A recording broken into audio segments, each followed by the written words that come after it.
Thank you all for coming. If I could have your attention, I'd like to ask Pastor Kenneth Wade from St. Paul's Lutheran Church to lead us in our invocation.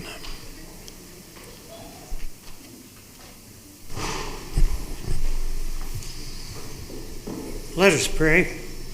Lord God, Heavenly Father, we thank you for the many blessings you bestowed upon us that we in no way deserve. We thank you for the community of Enid that you've made possible for us to live in. We thank you for those of our ancestors that have made the sacrifices that have made this community possible for us today. We thank you for the children that you've given us. We thank you for the school system that you've provided. We thank you for the teachers that you've given to educate our children. We thank you for the support staff that you've given us to make their education the best we can. We ask you to continue to be with those who direct our system, especially this board this night, that you would guide them by your Spirit so that all the decisions that they make will be for the welfare and benefit of our children and for your glory and for your honor. We ask all these things in Jesus' name and for his sake. Amen. Thank you, Pastor. With that, I'll call the meeting to order. Let the record show all members are present, excluding Kyle Whitehead, and Miss President Turnbow will be here shortly as she enters right now. I will turn it over to her.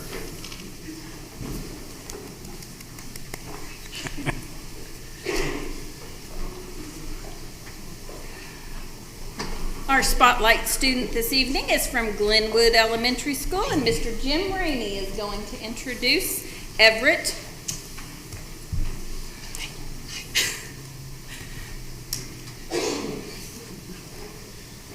Good evening. I promised to be short, so I prepared a few words. Come on over here, buddy. I believe that every principal has the opportunity to introduce a student as a spotlight student is proud. However, I think their feelings are not even close to the pride I feel at this student in his growth. I received a little bit of permission from the parents to share a little of his story. Everett came to me back in kindergarten. He was, in kind words, struggling greatly at another school. He transferred to Glenwood into a now former special program we had called the Communication Lab. In 4 years of work, from his parents, the tremendous teachers at Glenwood, he has grown from no longer needing specialized programs or supports to this year where he qualified for the district's gifted program and recently qualified for the possibility of skipping grades and subjects. If that is not the definition of growth and success, I don't know what is. He has worked hard to become the great young man we all knew he could be. Glenwood's spotlight student is fourth grader Everett Bibby.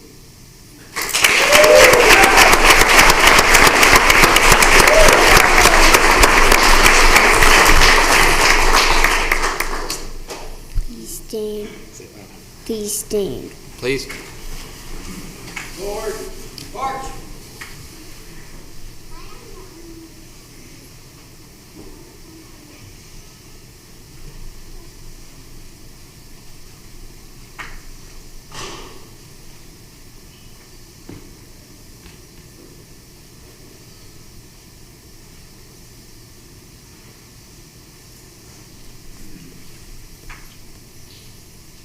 Please join me in the pledge.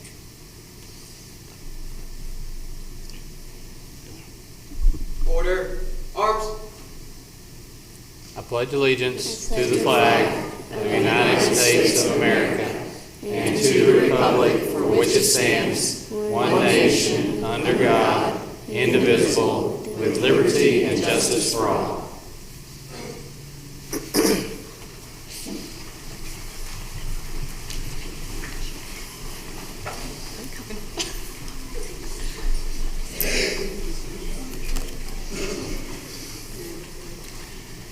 Anybody else like to get pictures? Come on down.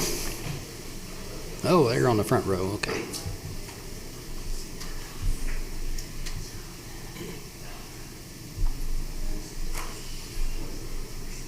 Good job, Everett. Let's give him a hand.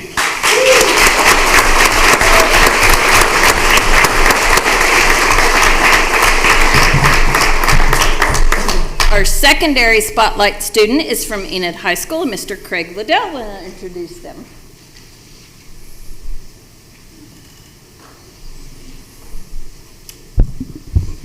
Good evening, Dr. Floyd and board members, everyone in the audience this evening. I have the absolute pleasure of introducing this young lady to you tonight. All year, all of our secondary spotlight students from Enid High have been seniors who have had great accomplishments. Well, this is almost a passing the baton for the next leg as this junior rises. This young lady is a major influencer on our campus in a very, very positive manner. She is a member of ROTC, a very successful program there, and she leads in a special way. I had the pleasure, along with Dr. Floyd, Dr. Darrow, being present at the military ball. Not only was Tabitha part of the planning here, but was also the MC of the night. And talk about professional in class. They've got so many traditions and honors that they uphold, and it takes a special high school student to be able to do so at such a level, and she was very, very special. I've said it's Tabitha Kirkley, who is the daughter of Jeremy and Kimmy Kirkley. As I say, she's a junior at Enid High. She is set where she also, talking about the MCing part, she jumped into our first college and career fair that we've had of the magnitude that we had with the Enid area on April 27th, and as a student council member, she was part of that piece. Well, when she stepped in, she ultimately just took the mic unannounced and kind of got the show on the road and got everything rolling. And how many job offers did you have before the end of the night? I got 3 job offers. 3 job offers. Hey, there you go. I think that was before the fair had even began. So I don't want to steal any more thunder. Truly an amazing cadet, a fantastic student, has been involved in athletics here, and she'll share a little bit more about herself. But junior at Enid High School, Tabitha Kirkley.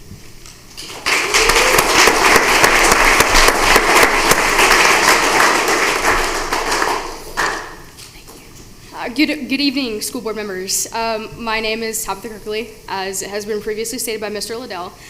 First and foremost, I would like to give a few thank yous to my God, my parents, and my fellow school board members, and also Mr. Liddell for giving me this wonderful opportunity. As he has previously stated, I am a JROTC cadet. I am a first-year cadet.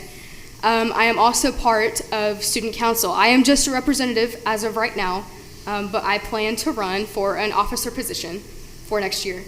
I am a part of Oakwood Student Ministry. We do lots of volunteer activities, and we do fellowship, and we do all of that stuff. I do Bible studies on my own time, and sometimes with friends. I love to spend time with my family. I am a big family person. I am also most proud of the fact that I have a secure summer job for myself with the help of my parents, Jeremy and Kimmery Kirkley. And I actually just got out of orientation for that, and I have secured my spot. So I will start at the beginning of my summer break. Thank you. All right, thank you.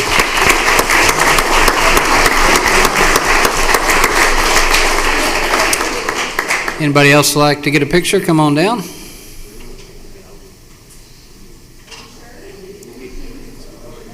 There we go. All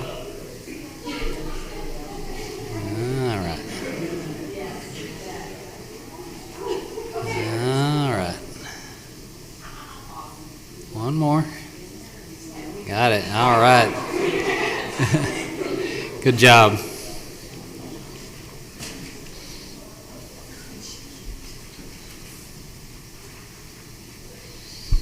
Our next recognition this evening is the Enid High School Concert Choir under the direction of Mr. Matthew Johnson and Mr. Mark Johnson, and I'm going to let them introduce their students and tell you about all their successes for this year.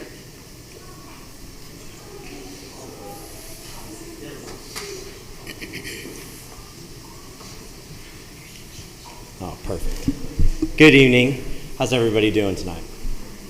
So we're here. We have 2 separate groups of seniors behind me. Hopefully they all made it. We'll see. We'll go through the list. But we have seniors from Concert Choir who this year went to OSSA State Contest and received our second ever OSSA 6A sweepstakes, and it's our second year in a row. So for these seniors, nailed it their junior and senior year. Wow. And then the other group of seniors that half of them do both, but show choir competed in 3 state contests this year and received first place in 2 out of those 3, and the last one ending in best vocals, best choreography, and best overall. So we're super proud of the seniors. We also had this semester, we had 10 vocal all-staters. We went to Florida in beginning of April, competed. The choir got second place, the jazz got first place, and orchestra went 2, and they got second place. But our overall rankings got us first in the overall contest. So we had this really big trophy that we got for winning sweepstakes overall in Florida.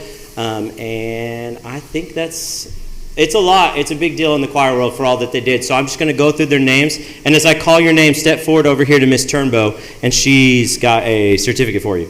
So we have Maria Alcarez. We got a whole bunch of them, so we'll hold our applause until we get to All right, to and the I'll go end, quick. and- Hey, Mr. Johnson, will you grab the ones that aren't here? Kyron Chris, Kinsey Cronkite, Jerry Felber, Jeanette Frankie, sorry, I said that wrong. Americus Freeman, Lauren Fuller, Jersey Garrett, Dane Griffin, Tegan Hacker, Herman Hernandez, Hayden Johnson. Am I keeping her working over there? Yep, got her going, yeah. Oh, okay. Finwa Madison, Staten Mance, Margot Miller, Oswaldo Miranda, Gabrielle Nelson, Carson Nunley, Devin Padilla, Nevaeh Prock, Katie Jo Ransom, Monty Roberts, Cooper Reinhardt, Nicole Ryan, Tay Sullivan, Garrett Swanner, Matthew Tanner, Faith Tommy, and Tay Wheeler. And these are all seniors? These are all seniors, and I should say too that up here, 8 of them are going to sing in college, and 4 of them are going for vocal performance or vocal ed and have all accepted scholarships. So Wow. super proud of them. A couple of them got full tuition waivers too, so there's Even better. a lot of talent up here. So they did a great job.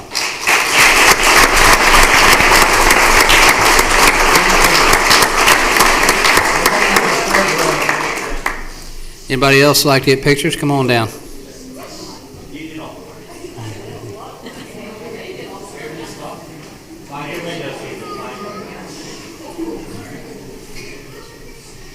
All right, y'all hang tight. We got a few pictures. All right, a few more. Is that it?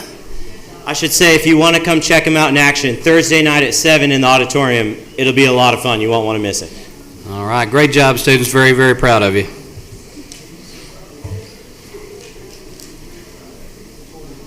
Thank you. I can tell you that this group of kids, I went as a chaperone to Florida, and they didn't have any trouble. They were where they were supposed to be, on time, prompt, polite. They were a joy to travel with. Great. So I can't say enough good things about them.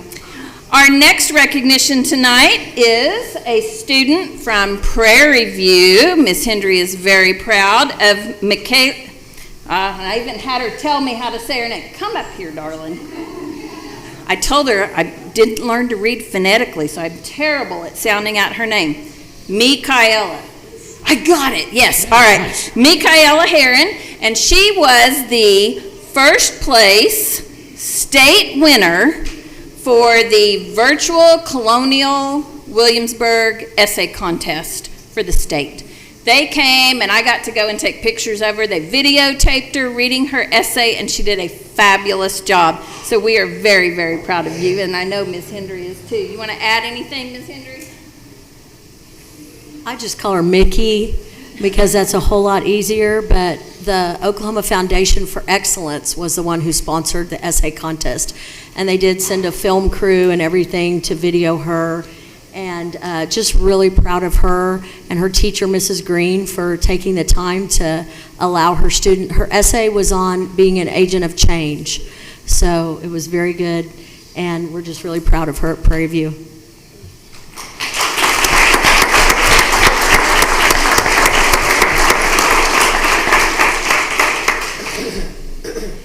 Anybody else want to come and take a picture? Oh, yep, there's one. Oh, hang on.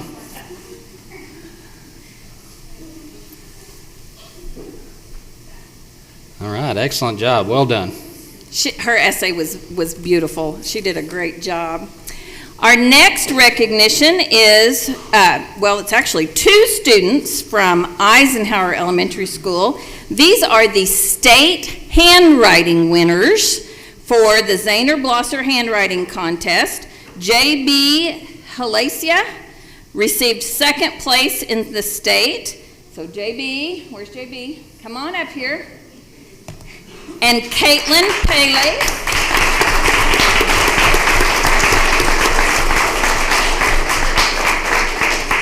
So J.B. and Caitlin. Caitlin was 1st place for the state handwriting winner in 1st grade. And both of them will now compete for the national handwriting winner. And they'll find out later this month if they won or not. So jump over there and let's take your picture. All right, good job. Let's get a few pictures.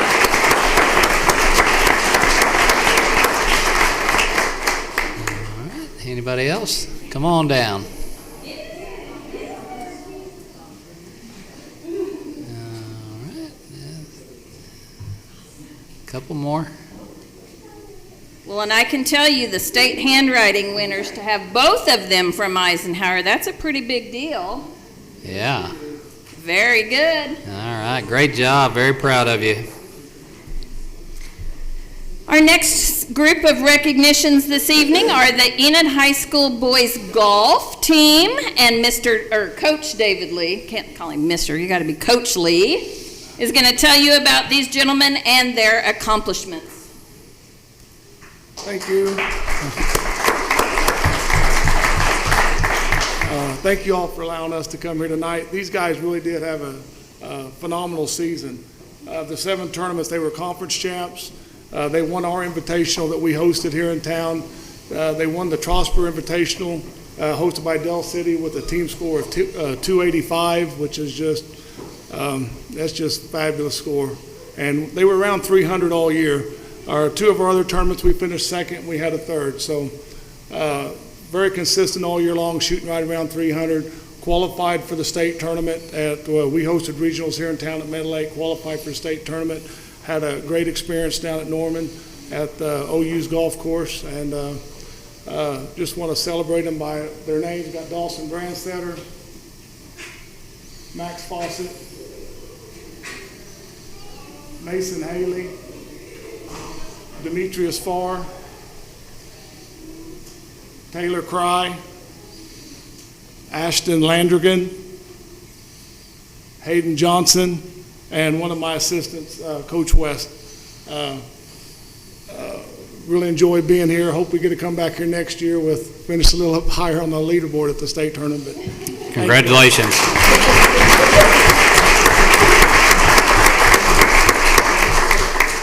All right, come on down if you want to get a picture.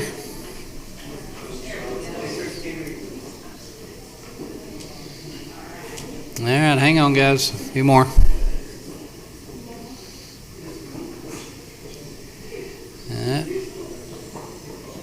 Got it? All right. Good job, guys. Very proud of you.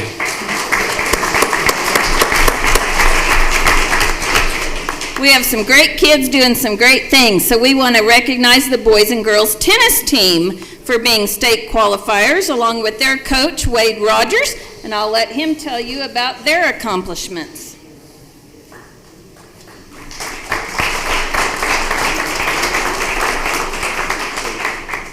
Thank you for having us here today and acknowledging the work of these young men and women. I'd just like to probably go first with my boys. I had my one doubles qualified for state this year. It was the second time they qualified for state, and that is Mason Feitner and Cooper Reinhardt. And also, one thing I really enjoy about my tennis kids is they're really, really smart. I've got Mason, who has like, how many hours? 54 hours of college credit already. Wow. And I have Cooper Reinhardt, who just recently got accepted into the Air Force Academy. So I'm very proud of those accomplishments on top of what they do for tennis. So anyway, Mason Feitner and Cooper Reinhardt.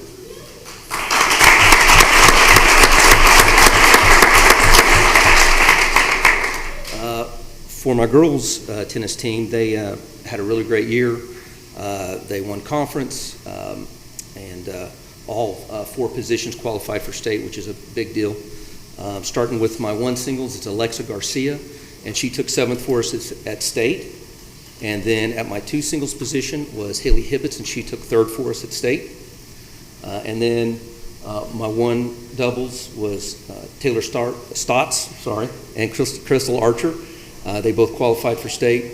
And also in 2 doubles, we had Madison Nichols and Cheyenne Gill, who qualified at 2 doubles for state. So great accomplishment. Also with the girls, I've got Taylor and Cheyenne are going to Oklahoma State, and Crystal just got accepted into Duke University in North Carolina. So once again, they're really great examples of student athletes, and I'm always proud of them when they accomplish those things. So altogether, that is my state qualifiers this year. Great job.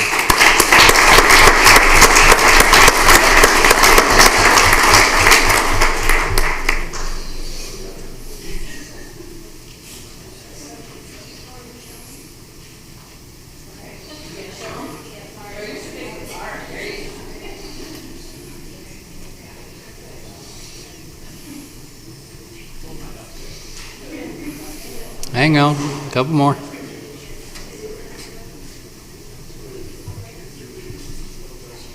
Great job. Let's give him one more hand, please.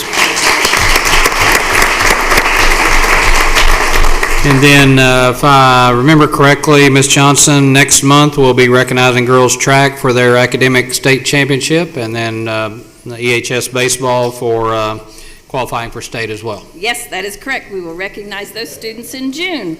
So at this time, I'd like to have Dr. Dudley Darrow, Dr. Darrow, come over here. We want to recognize our own Dudley Darrow for being the OASA District 3 Assistant Superintendent Central Office Administrator of the Year. Yeah.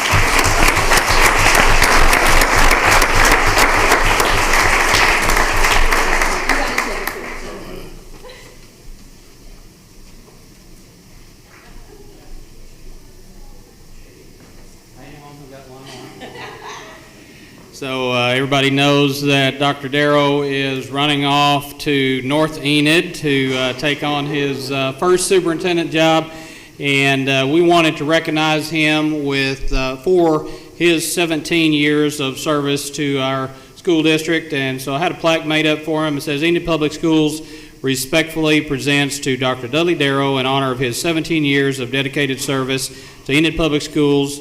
His dedication, compassion, and leadership qualities have contributed to excellence in education, and we greatly appreciate it. Thank you, 2005-2022. Thank you, Dr. Darrow.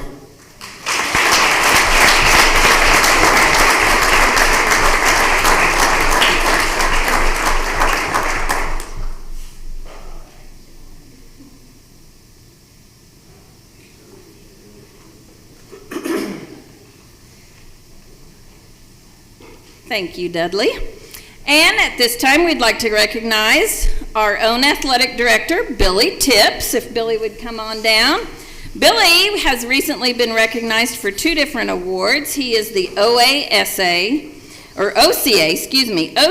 Region 1 Athletic Director of the Year and the OIAAA Newcomer West Athletic Director of the Year. So, Billy, we are really proud of you.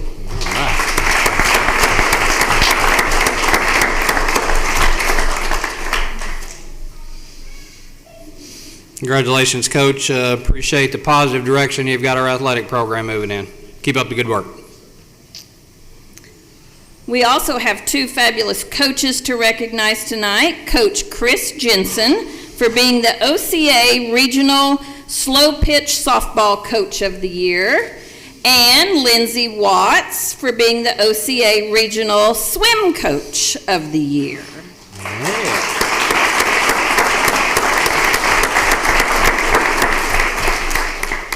And while they're getting their picture, most of you know, but Coach Watts will be taking over as the Assistant Athletic Director here this summer. So congratulations, Lindsay. I know you do a great job there. Congratulations to both of you. Appreciate the job y'all do. Thanks, Coach. We are very lucky to have the coaches and staff that we do at the high school level and at the middle schools, building those programs up. So our last recognition of the evening is our Great Expectations model schools, progressive schools, and transitional schools. And I am very proud of the fact that all of our schools are being recognized for some level of Great Expectations achievement tonight. So I'm going to introduce Tony Shamley, who has some other friends with her tonight too, but I'm going to turn it over to you. Okay. Thank you. First of all, I just want you to know it's an honor and a blessing for me to be here to work with all our schools with Great Expectations. I am a Hoover graduate, a Waller graduate, and an Enid High graduate. I'd rather not say the year, but I did graduate. So first of all, Dr. Floyd, I would like to thank you for having us in your buildings, having us in your district. Dr. Floyd, no matter where we are, what training we're at, he is there to greet his teachers. He's there to welcome them. He's there to make sure we have what we need to have. So, Dr. Floyd, thank you. Board members, I would like to thank you for all that you do to keep Great Expectations in this district. Dr. Floyd has a vision to be a district model in Great Expectations, and I know that's going to happen. After you see tonight what we're going to present, we're getting closer, and I'm proud of that. Mr. Rader, Dr. Darrow, I'd like to thank you. These guys, I know that when they see my name on their cell phone, they're like, oh, she wants something else. But they're very, very polite. They always answer my calls. And again, whatever we need, they make it happen. Dr. Robinson, thank you. Dr. Robinson signs off on all our POs, so I appreciate that. Jane, Great Expectations would not be in Enid if it wasn't for Jane Johnson. So thank you very much for getting us here many, many years ago and helping us throughout that journey. Pam is another one that I think I'm on speed dial with her. And so in the summer, she's putting everything together, whatever we need. Again, Tony, what do you need? I do want to, growing up here, I'm very proud of Enid. My mom was a longtime educator here in Enid. And everybody, teachers, principals, custodians, you name it, they're like, what do you need? When we have trainings in the summer, we're at the high school, there's never an issue. The custodians are there on Sunday. They have the air on for me because I like to be cool. And so it's just a pleasure to work with people like that. So I want you to know what's out here. I know that you know that, but again, I'm privileged to work with all these people. Kayla in Mr. Rader's office and Becky in Dr. Darrow's office, again, they're right there whenever time we need something. We have a GE committee, Rob Kappas, John Mitchell, and Tanya Rowe, and I would like to thank them. They put in some hours to make this happen. We are looking at down the road and what we can do, and I know they'll have some things to present later on, what we're going to do to get GE in our community now. We have some gifts. I have some, Dr. Linda DiZallo, who's the president and CEO of Great Expectations, is here tonight, and Dr. Angie Sheffield. She works with the high school, Waller, Emerson, and the Lincoln Academy, so they have some little gifts we're going to give everybody.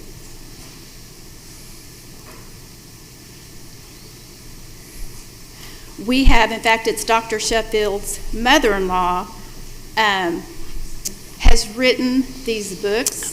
They're about our life principles, and so everybody is getting a book with about our life principles. At this time, we're going to go ahead and recognize the transitional schools here in Enid. To be a transitional school, 50% of the staff is trained in your building. So we have 4 of those. So Prairie View Elementary,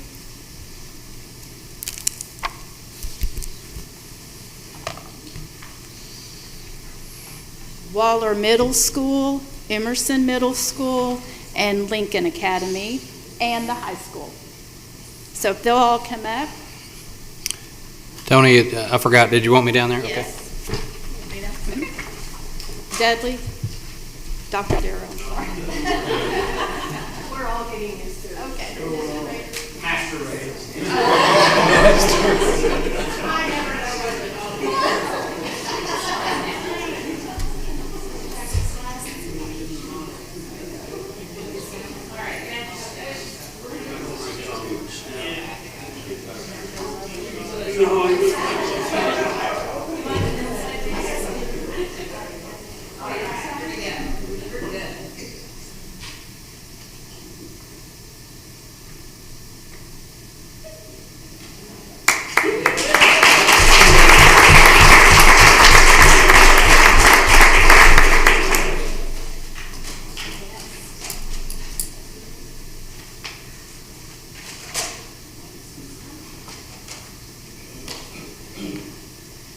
The next status in Great Expectations is a progressive school, which means 80% of your staff is implementing 100% of our 17 classroom practices. And we have 3 elementary schools, Monroe Elementary, Glenwood Elementary, and McKinley Elementary.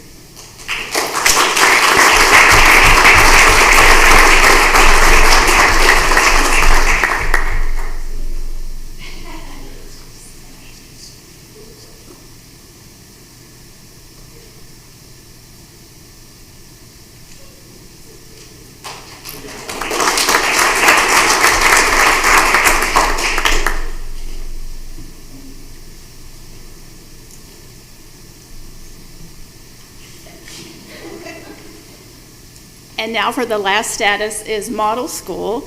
Model school is 90% of your staff implementing 100% of our classroom practices. So Hayes Elementary,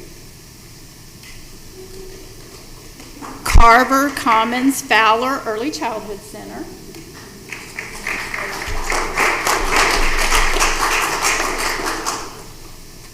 Adams Elementary, Coolidge Elementary, Garfield Elementary,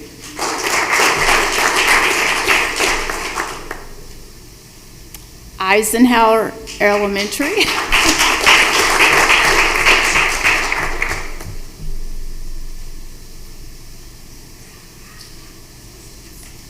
Taft Elementary,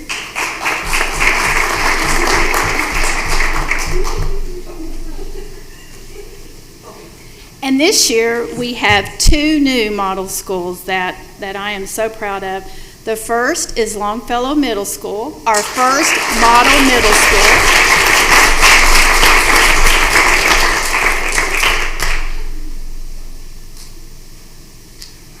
And Hoover Elementary.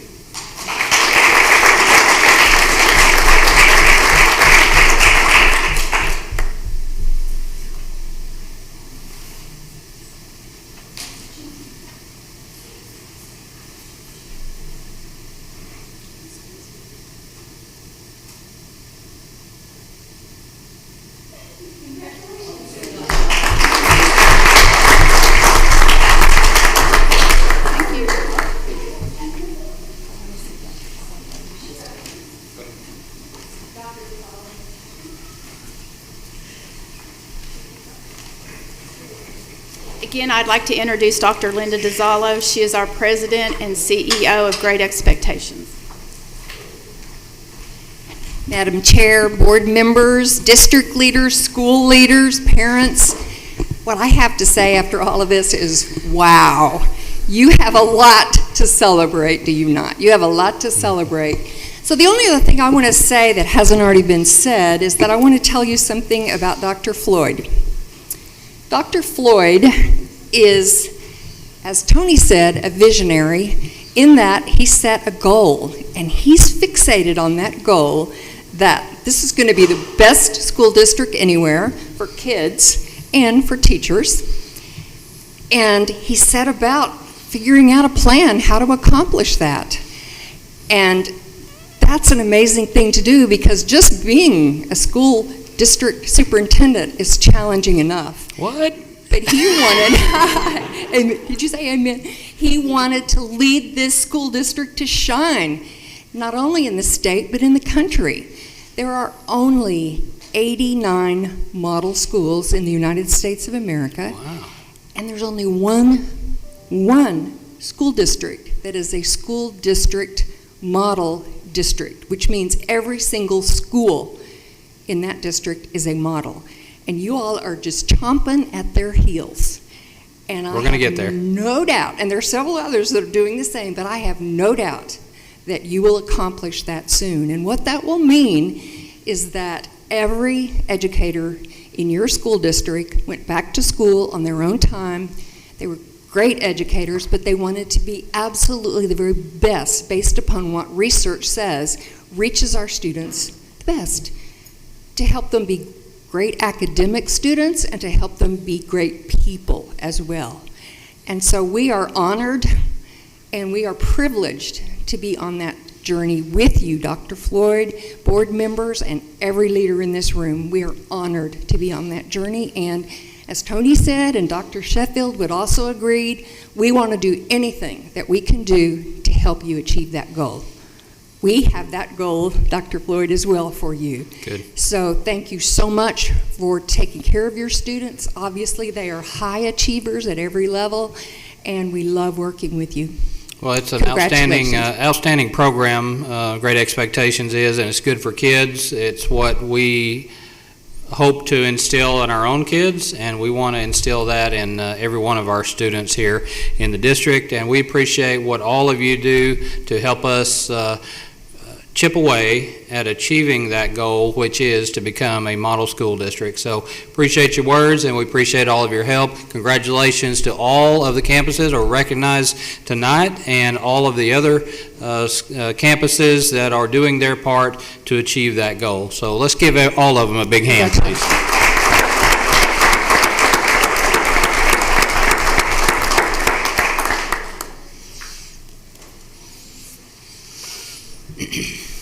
Thank you all for coming. You're welcome to stay for the entirety of the meeting if you wish. If you want to cut out, you're not going to hurt our feelings.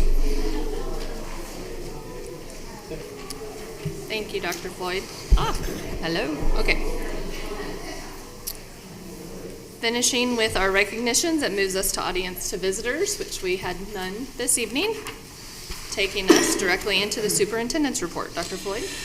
All right, got several items I want to cover tonight, and the first one is that I've emailed board members about our upgrading of our website, and you have in front of you the first item at your place, board members. It's a QR code there on that flyer that says that QR code goes to our new app for our website, and we've had great assistance from Apogee, a company called Apogee, that has helped us renovate and revise our website. And our IT director, Jeffrey Erble, and Jane Johnson are going to step up to the mic and tell us a little bit about that project. Our communication department found a need in the district. We had a lot of different disparate systems when we were trying to communicate. So we went looking for something that would unify a lot of those. So Apogee will allow us to unify our website, our alert system, and our teacher-to-student communication. So it brings it all into one platform to where we can seamlessly talk to individuals across multiple platforms, our website, our Facebook page, Instagram, all the social media sites that we have for our district. We can do that in one place. We believe that will help get the communication out and make our goal of communicating with our patrons easier and better. And we're hoping it will be a whole lot easier for our district and our staff to use, because it is a lot more streamlined, it is a lot more user-friendly than what we've used in the past, and we're hoping that we'll get more adoption with our new app that's out. Updates come right to it, just like they do on our website, so there's one place to go for all information for our district. Yes, and I would say that for staff, principals and secretaries that are trying to update their individual school sites, this is a much more user-friendly platform in which to do that. Before it was a little complicated, a little more techy for those of us who aren't very techy. So hopefully that will increase the updates on the school site websites and then on our district website. Miranda and I can push a message out through a phone call, a text, Facebook, the app, the website, all with a few clicks rather than having to go to each system individually to do that. And I'm very excited about the app because it's made to be an app on a phone. We know not every parent has a desktop or a laptop, but a lot of them have smartphones. So those smartphones with an app being made specifically for it, it's not something that they have to then go out to a Safari browser or something like that to get the information from the website. They can get it right there on the app, and it has a live feed and a news feed, and it has the events. And so I'm very excited just about all the possibilities. And we went live a week ago Friday. And I think that the staff is liking it, and I know that Miranda and I love it. So Jeff, I know board members don't have to do it right now, but if they want to download the app, they just put their phone there next to the QR code and code with the camera and download the app. And there you go. Whether they're on an Android or an iPhone, it'll take them to whichever store, and they can download and install the app. There's no logging in; it just automatically brings you up, and it's a live feed off our website, so it's pulling all that stuff. So they'll be down. seeing what we're seeing up there, right? Well, it doesn't stream pictures just like it does that, but it streams all the news and the information, and it's got links to all the data that's there. And it's in a condensed format, so it fits on the screen. So it's a lot more mobile friendly than what we've had in the past. Mm-hmm. Very good. Any questions for these two before we move on? It's good stuff. Appreciate y'all working on that. Thank you very much. Next, I've asked Dr. Darrell and Leslie Wickert to come and say a word about our newcomers program, and we are finishing the first year of that, and these two have had a big hand in getting that program started, and it is yielding some results. So, Dr. Darrell? Yes, absolutely. If you would, take a look at this handout here. It's got the results down from 6th grade, 7th, 8th, 9th, and 10th, and how they performed, and Leslie's going to talk a little bit more about that in just a second, but I just can't say enough good things about the success we've had this first year. We've had some outstanding people here helping us get this program started. Ms. Trina's back there, Ms. Garcia, Ms. Forrest, and then Mr. Parker right here. A lot of people don't understand that Mr. Parker's running the alternative school on the bottom floor, and he's running the newcomer program up top. So, again, this has been a win-win for us as a district this first initial year. Leslie was looking at some numbers earlier today. In 2011, our school district had 11% of our students were ELL. In 2021, 10 years later, 23% of our students are ELL, receiving ELL services. So this is helping combat some of the challenges that these kids are struggling with every day. So again, I'm going to let Leslie talk a little bit about this, but I can't say enough positive things about the ownership and the proofs in the pudding right here. We've got some good numbers to start with. Good evening. So just like Dr. Darrow said, I'm super excited. I've been wanting this program for many years, and so I'm finally excited that it actually got up and going. First year, I can't thank the staff enough and Mr. Parker about just supporting it. I'll be honest, when we started it, I was kind of not sure how it was going to go, what it was going to look, but I'm super excited as you see the growth. Every student has succeeded in growth somehow, some way. You can see kind of the average of what we're doing. We had 22 students in 6th through 8th grade and then 20 in 9th and 10th graders. That's kind of the age or the grade levels that we focus on. 11th through 12th grade students, we kind of look at them on an individual basis because they are so close to graduation, so we have to kind of focus on credits. And then the guidelines of bringing them into, we just kind of look at work with counselors to make sure that, they qualify for the program and it's best for that student and not staying at the site. Like I said, there's we have 2 classes. One of the classes mainly focuses on social language or survival language is kind of what I call it because these are newcomers that are first time in the United States. And then the other class, we started focusing on academic language. So next year, just a quick change, or just a little change that we're going to make, we're going to combine those 2 into one class, and we're actually going to bring in a math teacher for the other classes, so the high school students will be able to receive a math credit by attending this class. So that's one extra way to getting them closer to graduation, and especially that language of mathematics is kind of difficult, and being able to learn that, and especially in Algebra 1 for our high school students. So that's kind of a change we're going to look for next year, but as of now, we're going to keep moving forward, and hopefully next year is even more successful. Well, it's a great way for us to give those newcomers a boost to try to get them where they need to be. Any final comments, Dr. Darrell? Any questions from board members for these 2? I'm really glad to see that program up and running. Appreciate all you all's hard work, and Ms. Parker, thanks for overseeing that program, and glad we'll be able to continue that and see greater benefits of that. Thank you very much. And then next, Dr. Darrell is going to say a word about we've been working for a while with Northern Oklahoma College, and I had shortly after I got here, I had the idea of trying to push this issue, but of trying to find a way for our students to be able to earn an associate degree by the time they left high school.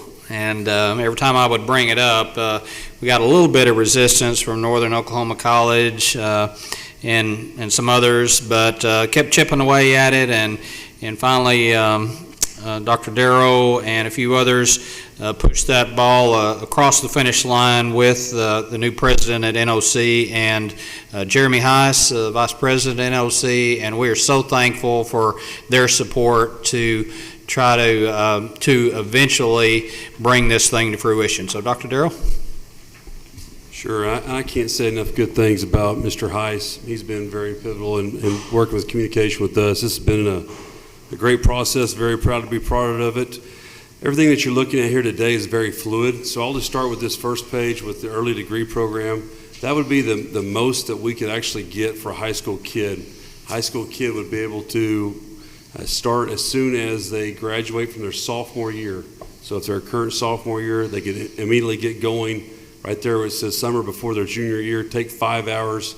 Then we're going to jump in with 12 hours, 7 hours the next summer, 12 and 12. We add it all up. That would give them a high school degree, and then dual credit would actually earn them college as well. Now this is very rigorous. This is very difficult. This is not for the non-motivated. This is the top of the mountain there, but it is possible. And that's something that we really wanted to work for, was what does a pathway look like for our kids, the kids that want to do this. The next packet is what we're calling the early 30. And these are the 30 hours that NOC can take these 30 hours and go to wherever four-year college you want to go to. These are the ones that are required. I anticipate this early 30 being used by a lot of students that are in athletics, that are in band or archery, or maybe they want to take some AP classes as well. But at least gives them the framework for the classes that they want to take if they do want to go to OSU or OU or Northwestern, whatever school they want to pursue. A couple things, all these classes that I'm showing to you, the pathways here of both these packets are going to be offered either live, we'll actually have a teacher come on campus, or through our current ITV system, which is in the University Center, and or we're going to offer it's called Online Live coursework going for next year, which basically every kid has a Chromebook similar to this, and they'll put on their headphones and have a speaker. It'll be basically through Zoom, but that's through NOC. It's a way for them to capture more students as well. And the last little plug that I'd like to just throw out there is, as the former high school principal, and I know Mr. Liddell appreciates this, all of this, you have to have a 19 or higher on the ACT. If you don't have a 19 or higher on your pre-ACT or ACT, none of these possibilities are even, it's not completely off the table. It's not possible. So you have to have that high ACT score, which has always been one of our goals in high school, is to have that high ACT score. It's going to open more and more doors for you. So if you get a high ACT score of 19 or higher, and then 19 or higher in that sub area, we can get you guys plugged. We can get the kids plugged in ASAP. And finally, I would just say, and I know we have several parents on the board, we're currently in the process of recruiting students for this summer class. I believe it starts in June 20th, and that'll be the freshman orientation in astronomy. And if you have any questions, I'd like to pursue it a little bit further.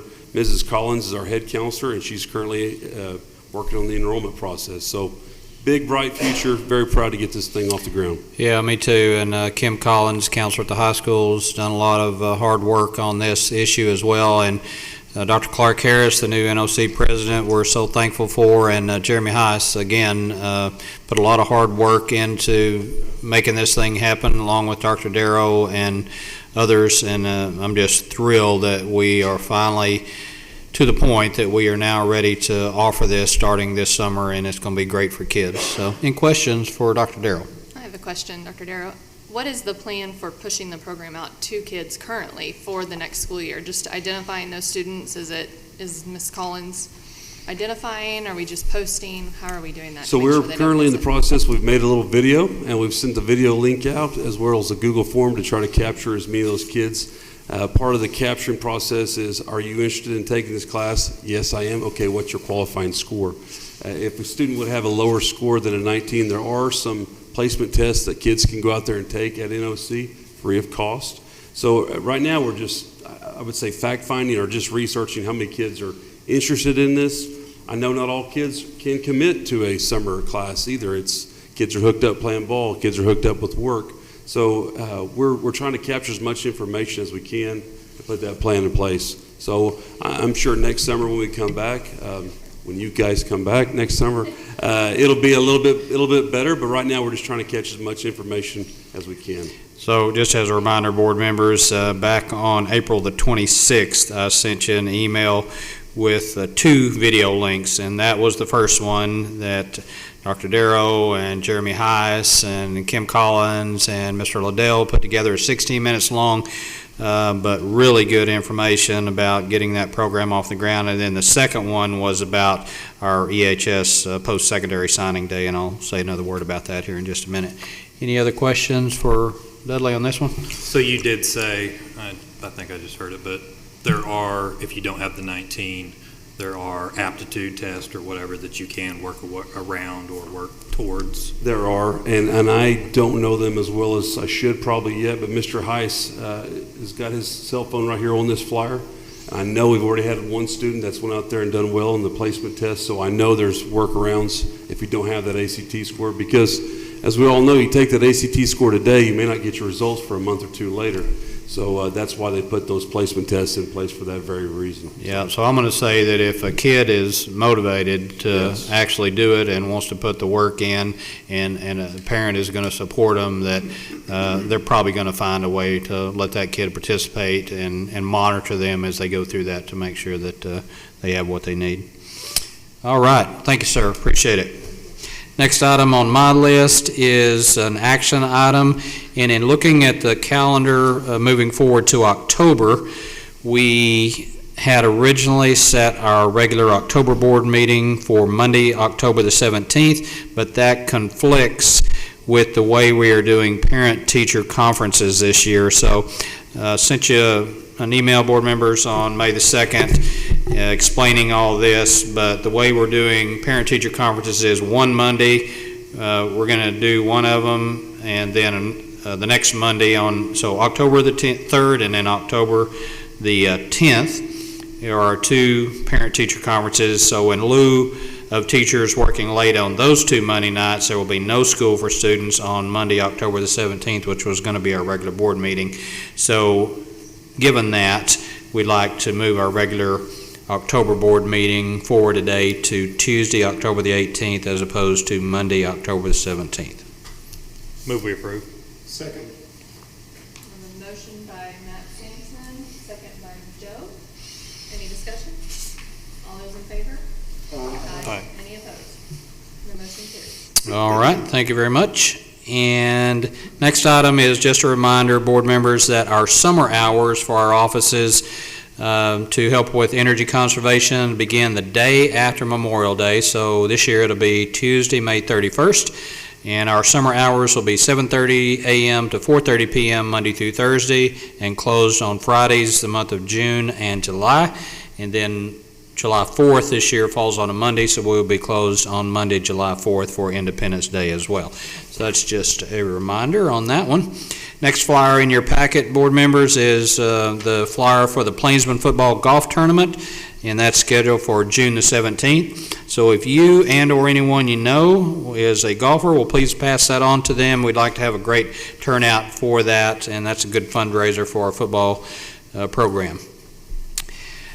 Enid High post-secondary signing day was a tremendous success on May the 11th. I want to say kudos to Mr. Liddell and everyone that had a hand in putting that thing together. That was Lindsay Watts and Kim Collins and all of the counselors at the high school.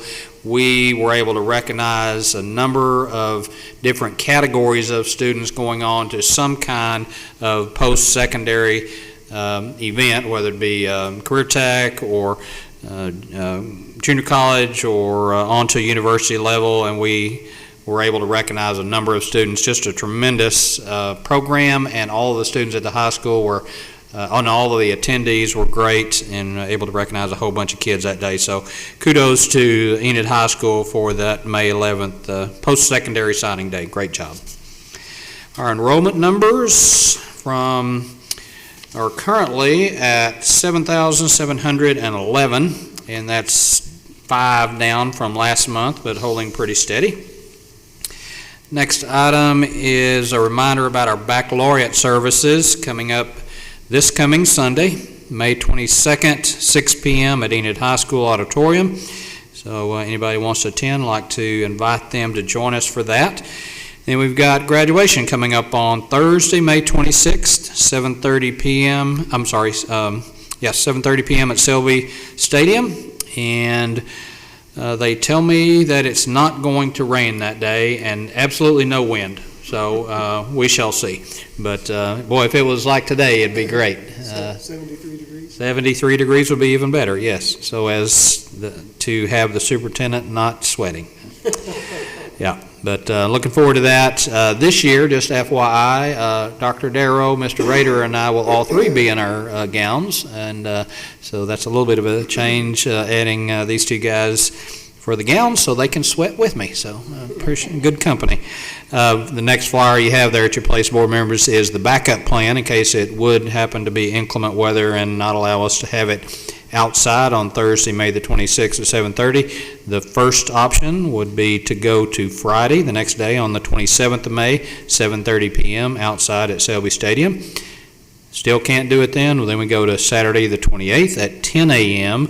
outside at Selby Stadium. And if we get washed out on all three of those, then we go inside to the Chisholm Trail Expo Center on Saturday, May 28th, 7:30 p.m. So hopefully we'll have good weather and we can get it done on that first option. Next, College World Series at David Allen Memorial Ballpark is about to crank up in about 10 days, and Enid Public Schools Day at the College World Series is Sunday, May the 29th. Oh, I'm sorry, I forgot about your parking pass here. I was going to say a word about that. Hot pink this year. And this is your reserved parking pass for graduation. And just as a reminder, we will have the reserved parking cones out on the south side of the stadium, the visitor side of the stadium, right in front of the two buildings. And if you'll pull up there around 6:30, 6:45, the officer will move the cone, let you pull in there or back in there, whichever way you want to do it. Just show him your reserved parking pass, and he'll let you park there. And then we are convening in building number 2. I think they've got them labeled now, 1 and 2. Board members will be in building number 2, and the teachers will be in building number 1. And then we'll head out on the field just prior to start time. All right. Let's see here. So back to Enid Public Schools Day at College World Series all employees have to do is show their EPS ID and get in free to the College World Series that day on Sunday, May the 29th.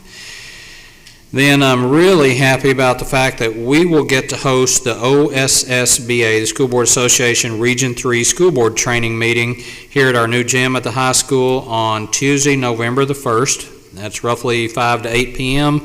And they'll have some probably some good barbecue that night as well. But we'll also get to show off our new gym and performing arts center at the high school. So happy about that. I want to go ahead and give you that date so you can put it on your calendar. Next flyer at your place is the Enid Public Schools Athletic Summer Camps, and you got a lot to choose from there. So if you know kiddos that would be interested in any of this, please pass that on to them, and we want to have good turnout for all of those summer camps this year. And just two other reminders, they're not really on the list, but I want to mention them tonight. We are hosting our 10th year anniversary celebrations for Garfield Elementary and Prairie View Elementary. I can't believe they're 10 years old already. But that's this Thursday, the 19th of May. Garfield will have kind of a come and go thing, 10 a.m. to 11:30 a.m. And then Prairie View Elementary, same thing, 12:30 p.m. to 2 p.m. And they've got kids lined up to help provide tours to community members that want to come in and tour those buildings if they have never been in the building or they want to come back. So happy to be celebrating those 10-year anniversaries. And then the last thing is Wednesday of this week on May the 18th, we'll be celebrating our Teachers of Tomorrow students that have been participating in that, and we all know about the teacher shortage, and we're trying to grow our own teachers, so we're celebrating those students that have been involved in that and have an interest in going into education and becoming a teacher. So Wednesday of this week, 3:45 p.m., Enid High School Spirit Room on second floor of the gym. So anybody who wants to join us for that is welcome to come and have a good time celebrating all of those students. And I believe, Madam President, that is the extent of my superintendent report. Thank you very much. Brings us right into regular business. First item, A, discussion and possible action to approve the following consent agenda items. Believe we can take A 1 through 10. I will entertain a motion. Motion by Joe, second by, was that Chad? Thank you. Any discussion? All those in favor say aye. Aye. Any opposed? The motion carries. Item B, discussion and possible action to approve the district financial report for April 2022. Dr. Robinson. You guys have the normal finance report there in front of you. Just another good month of collections, and we're well on our way to what I believe is going to be a high watermark on collections, mostly due to federal funds. So we're also completely collected on federal funds as far as all of our claims go. And so we'll be making that last round of federal claims will be collected at the end of this month, and then we'll do one more claim in June, but it will pay for the next fiscal year on that claim. The one thing I want to bring to your attention, which is not necessarily in front of you, but we've been investing in T-bills again, as I told you guys last month. Our bond funds that we sold back in March, they came in last week, and we put those over into a T-bill, and that T-bill is actually sold through BOK, but security handled the purchase for us. And that money, that $9.3 million, is going to draw about $26,000 worth to pay it back out in August. So putting our money in a little bit of work for us. And remember that it's good to do that because this year we actually had to draw down part of our bond funds because of a payment that the government makes for us that they made late. So we had to use our funds to hold that payment over until we were reimbursed by the federal government. This goes all the way back to 2010. So having that $26,000 gives a nice cushion for if there's a late payment made by somebody that's not in our control. So while everybody thinks, oh, we got $26,000 more coming in, it's really just a holding place in case we need it, like we needed it this year. So that's what that's there for. So if there's any questions or anything on the budget, I'll take them now. With no questions, I will entertain a motion. Motion to approve. Second. Motion by Matt Lohman, second by Matt Sampson. Any discussion? All those in favor say aye. Aye. Any opposed? The motion carries. Item C, discussion and possible action to approve the fiscal year 2023 temporary appropriation as provided by Enid Public Schools Auditor Pat Carroll of Chas W. Carroll, PA. Dr. Robinson? Every year we do a temporary appropriation, and that's so we can kick off the fiscal year before we do our estimate of needs in September. As you know, the estimate of needs is the actual budget. This is our temporary appropriation, so we can start spending next year's money July 1. By doing that, it allows us to kind of get the cycle of spending up and going prior to July 1, because guess what? We have bills due before the July board meeting gets here. So you guys will see all those approvals come July, but this appropriation is 90% of what we're looking at collecting this year off the estimate needs, and so it's about $77 million on our estimate of needs. And if you'll remember, just a few years ago, we were having an estimate of needs that was coming in at about $67 million. So it's pretty interesting how our temporary appropriation is far exceeding what we had just a few years back. So just need a motion to approve this temporary appropriation so I can take it to the exercise board. Do I have a motion? Motion by Joe. Second by Frank. Any discussion? All those in favor say aye. Aye. Any opposed? The motion carries. Item D, discussion and possible action to approve the cooperative agreement for Enid Public Schools to serve as the local education agency to jointly operate an alternative educational program for surrounding school districts for fiscal year 2022 to 2023. Dr. Robinson. Let me say a word of introduction. I'll turn it over to Sam. The small school districts in the surrounding area, most of them, have been talking to me about wanting to do this for a while now, and so finally we got into the weeds of it a little bit, and I think it can be win-win for us, and Sam's going to talk about this, but we will guarantee them one slot at least in our alternative education program, and in turn they send us their $6,000 a year for alternative education, or somewhere in that neighborhood. And if they don't use it, well, then we still keep their money. If they do use it, well, then we've got the funding there to help with that temporary assignment of that alternative education student. And Mr. Parker will oversee that program, and he's really doing a great job of kind of heading up that program. So turn it over to Tommy. I'll step up here to the mic just in case you have any questions, and I'll let Dr. Robinson say a few words, and then Mr. Parker can chime in. Well, I'm going to say this, and this is all to Tommy's being, every time I've talked to the State Department, they just brag about what a wonderful alternative ed program we have, and how they are very grateful that we're extending what we have here in Enid to our surrounding communities for them to participate. Because right now, they're not operating an alternative ed program to serve their students like we offer here in Enid. And that's not to say they don't have something in place, it's just not to the level of student service that we have here. So by extending this, like Dr. Floyd said, there is some financial gain to the district, but there's also a gain for those outlying students to be given the opportunity to graduate high school through an alternative program that may not currently exist for them.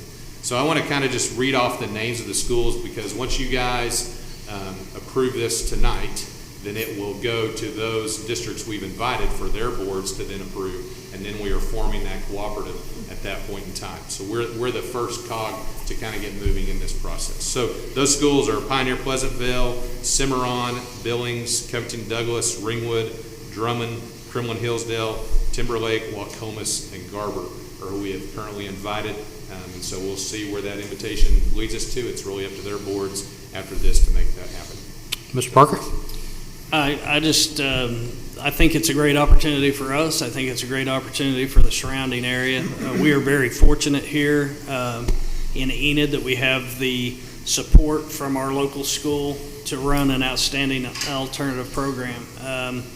I've been here 5 years. I took over for Jerry Hillman. He built the program from the ground level up, and just been very fortunate to be in this situation. Seen it make a huge difference in a lot of kids' lives. And, we're going to graduate 50 Enid High School students this year from the alternative program. And so I think of those 50, there are a few that would have got across the stage somehow, some way. But with the alternative program in place, it's certainly salvaged a good portion of those kids. So I think if we serve, if we can save one or two, obviously it's well worth the amount of money that we put in and the resources that we have. We have 4 full-time teachers that currently teach in the alternative program. myself, and then also Rochelle Morris, our counselor. And we are very fortunate. The State Department comes every 2 years and evaluates our program. We are one of about 3 or 4 schools in the state of Oklahoma that was rated highly effective on their new process of how they evaluate us. And that is changing. The way they fund alternative schools has changed. Obviously, we've taken, I know, a hit in that department, and I do think this will benefit being an LEA for the local area schools.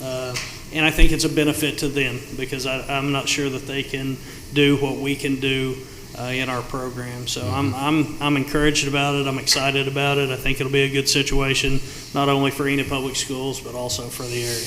Yeah, and I certainly agree with that. Tommy, before you step down, you want to say a word about your Senior Appreciation Night scheduled for tomorrow? Yeah, I'd love to. So tomorrow evening, 6 p.m., we have what we call Lincoln Appreciation Night. It's not a graduation ceremony. It is an opportunity for us to celebrate our 50 seniors and their accomplishments and getting through to the next level and readying themselves for the next phase of their education career, whether that be Autry Technology Center, NOC, a 4-year college somewhere down the road, or into the workforce. We have kids going every which direction. You know, they have designated that through the ICAP process, which has been, you know, really, that's been a part of the alternative program for 20 years. The rest of the state is kind of catching up with it on the ICAP process, and I know the high school students and even middle school, we work on that now, but that's been a process of our program for a long time, and the 16 criteria that we're required to offer our students to call ourselves an alternative school. So we're celebrating them tomorrow night. I'd love to have all of you there. It's a great, it's an emotional time, I'll tell you that. We'll have some senior speakers that will get up and they'll tell their kind of their journey, their story. I call them hope stories. You know, we value being a Hope District, and that's part of our program. That's part of their journey, and so they get to share their hope stories. We have a cool slide presentation, and there'll be a tear or two shed, I'm yeah, sure. really special to hear from those kids and then some of their stories. So as Dr. Robinson said, this is step one to get approval from our board, and then we have to send it out to smaller districts, and they have to do the same thing, but they can't do theirs until we go to step one. So any questions for Dr. Robinson or Mr. Parker? Yeah, I had a real quick question. I just wanted to get clarity. Is it one student allowed from each district, or is there a cap on how many students come from each of the small districts that get to go to our school? So I would just say this, you know, we're in the kid business, and you know, if they have kids that would benefit from the alternative program, we're going to find a way, somehow, some way. I think we have that commitment from Dr. Floyd and you guys, and so, you know, some schools may not have, they may go a year and not need a position, so we might take 2 from another, you know.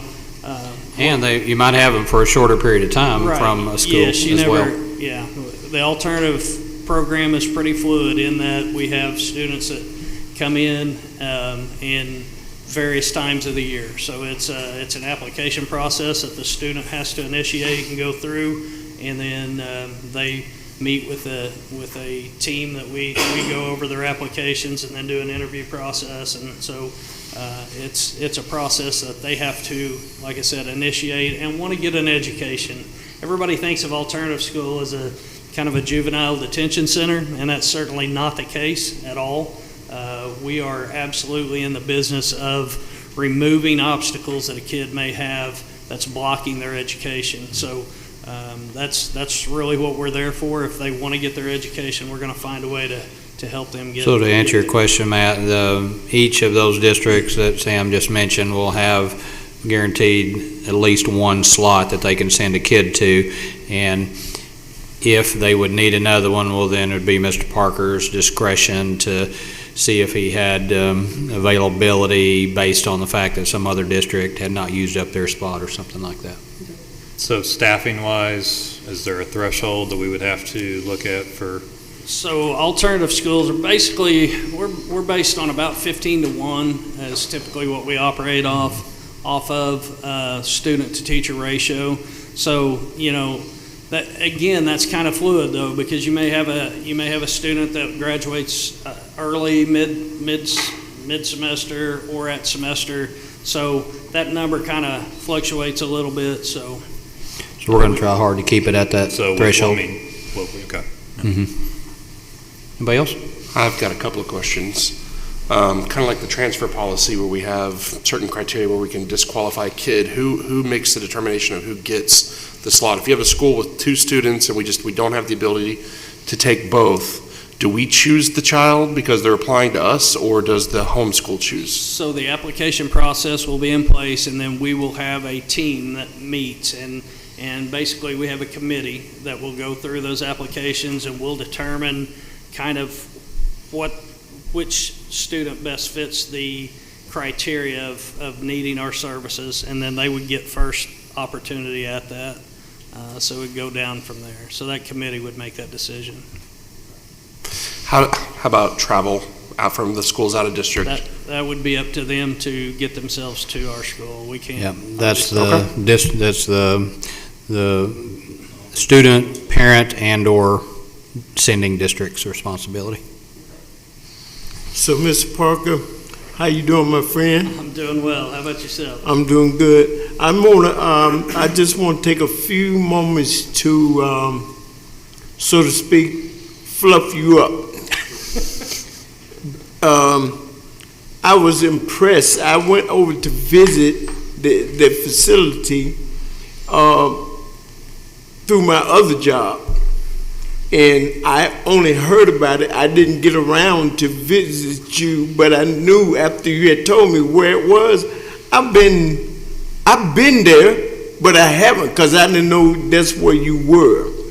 But this man, on his guidance, I got a family member that he assisted through. I mean, this kid was struggling. And he told me that he got out of there, he had finished and he had graduated, and not graduated, he had completed. And I thought because of his living situation, well, he probably wanted better just try and get a job and go to, find something to do. But he got a chance through you. They do it all day, every day, and Tommy does a great job leading that whole operation. Sure does. Thank you. I appreciate that. Anybody else for Tommy? Thank you, sir. Dr. Robinson, thank you very much. So, Madam President, we would recommend approval. Okay, I will take a motion. So moved. Motion by Joe, second by Frank. Any more discussion? All those in favor say aye. Aye. Any opposed? The motion carries. Item E, discussion and possible action to approve the Enid Public Schools Independent Auditor Contract of fiscal year 2022 transactions with Pat Carroll of Chaz W. Carroll, PA. Dr. Robinson? We're required by law to submit to the State Department who our auditor is going to be for the next fiscal year. This is that document that we're going to continue to do business with Pat Carroll as our auditor. He's done a great job for the district for many years, and so I would definitely recommend approval moving forward with Pat Carroll as our auditor for FY 21-22 records. So moved. Motion by Matt Lohman, second by Joe. Any discussion? All those in favor say aye. Aye. Any opposed? And the motion carries. Brings us to item 5, new business. Is there any new business? No, ma'am. With no new business, we go to item 6, reports, items of information, board comments, and/or questions. Colonel Miller, do you have anything for us? Nothing this month. Okay. Any other board members? Okay, thank you. Item 7, our next regular board meeting will be June 20th, 2022 at 6 p.m. in the Administrative Services Center boardroom here at 500 South Independence. Item 8, discussion and possible action to approve a proposed executive session to discuss the employment of those individuals and/or positions listed on the attached Exhibit A, possible purchase or appraisal of real property, and pending or possible litigation. Do I have a motion? Motion by Joe. Second. Second by Matt Lohman. Any discussion? All those in favor say aye. Aye. Any opposed? Motion carries. We will go to executive session now.